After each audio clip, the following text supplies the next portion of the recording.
Hi everyone, this is David, and in this short video what I'd like to do is to review the assignment instructions for your first assignment due in this class, the Personal Professional Goals Business Memo.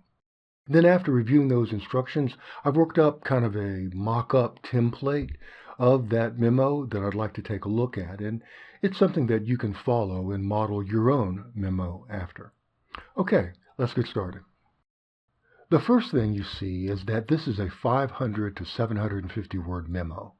Since this is a business memo and you'll be using single spacing, that means the memo should be only one page, page and a half at most, if you're using a standard font and point size such as Times New Roman 12-point type. The second thing you'll see is that this memo should be in business memo format. Now we'll go over this in just a moment. You can use any memo style as long as that style has the to, from, subject, and date at the top. Now the third thing to point out, this memo should be addressed to a supervisor. Now this doesn't have to be a real supervisor's name. However, keep in mind that your audience, no matter the name, is a supervisor, someone to whom you report. So you want to write accordingly. Next, your goal is, after an introduction paragraph, to state your career objectives for the short term, mid-term, and long term. Now, usually short-term goals are defined as a year or less, something that you can accomplish in a year or less. Medium-term goals take longer than a year, but less than 5 to 10 years. Long-term goals are those that are 10 or more years into the future. In other words, these are visions of how you see yourself and your professional accomplishments in the somewhat distant future.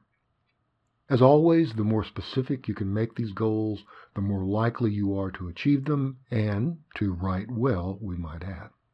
Now, each of those three sections, short-term, mid-term, and long-term, should be at least one paragraph.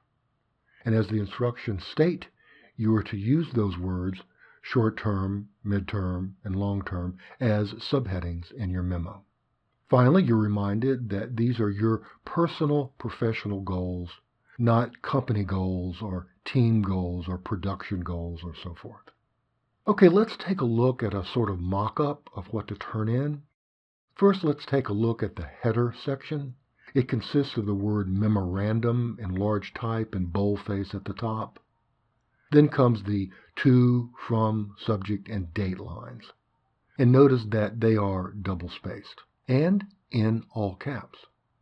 The information after each of those is in regular capitalization, and it's also common but not required that this information also be aligned vertically for ease of reading. Next is a horizontal line. This is also common and makes for a clear distinction between the header and the body of the memo. Note that there is an introduction paragraph of sorts, but now this is not like an essay's introduction. In a memo's introduction, your goal is to provide any necessary background so that the recipient knows why he or she is receiving the memo, and then state exactly what the memo's purpose is. Keep in mind, a memo's introduction is short and to the point. Also note that block paragraphing is used. That means no indentations.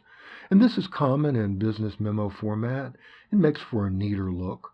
But indented paragraphing is also seen sometimes and is also acceptable. Next, you see the three required headings or subheadings. They're left aligned and boldface so that they stand out as headings. Underneath each is a 100 to 150 word paragraph that provides details on the goals for that time period. And remember, the more specific you can be about your personal professional goals, the better for you, your audience, and your writing.